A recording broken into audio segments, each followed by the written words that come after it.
Tuesday, Chronos versus Kairos. In Pastor Andy's sermon on Sunday, he broke down the difference between Chronos and Kairos. We can live with a Chronos mindset of efficiency where we focus on what needs to get done and ignore the pesky needs of others around us. The alternative is to live like Jesus with a Kairos mindset of wild inefficiency where we are open and ready for any opportunity to serve and love people, no matter how inconvenient. But what happens when we don't have the Chronos nor the Kairos to serve and love? Funny story. On Sunday night, when Jenna and I were deciding who would write the devotional for Monday morning, she said, "I don't have the Chronos or the Kairos to write a devo right now." So we arm wrestled for it and she wrote the devotional. No, we didn't really arm wrestle for it, but life can feel that way sometimes. We don't feel like we have what it takes to respond to the opportunities in front of us. So how do we find the fuel needed to be available? After a long week, how was Jenna able to write an awesome devotional to point people to Jesus? More importantly, when we look at the list of Jesus' wild inefficiency from Pastor Andy's sermon, how did Jesus find the fuel to fulfill his mission while being sidetracked along the way? The fuel in the tank to be ready for those Kairos moments God puts on our path comes from spending time with God. All of the stresses and worries that come from a Chronos mindset are lessened or even removed when we spend time with God. This is where our desire to prove ourselves is satisfied as we experience the love and approval of our Savior. We take our focus off our mistakes, the problems of the world, and focus on Jesus.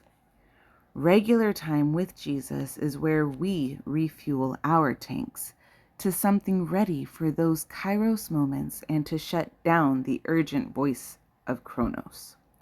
And guess what? Chronos will always try to steal away time with God and convince you there just isn't time in the day to spend with God.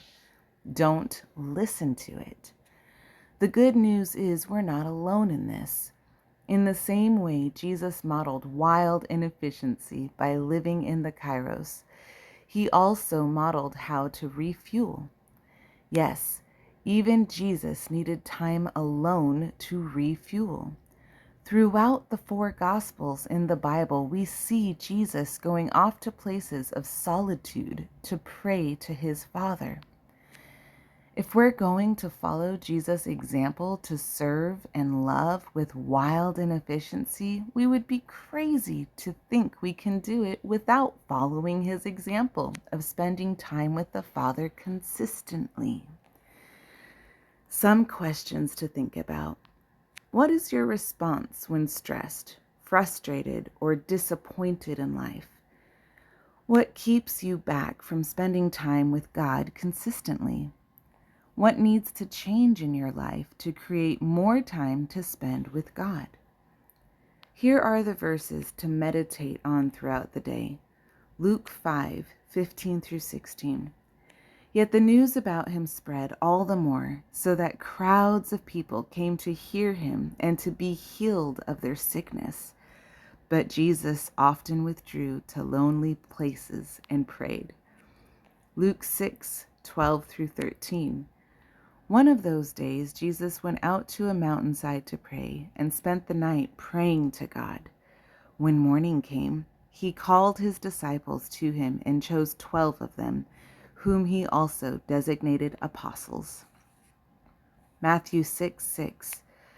But when you pray, go into your room, close the door, and pray to your Father, who is unseen. Then your Father, who sees what is done in secret, will reward you. Psalm 1:1-3. Blessed is the one who does not walk in step with the wicked, or stand in the way that sinners take, or sit in the company of mockers, but whose delight is in the law of the Lord, and who meditates on his law day and night.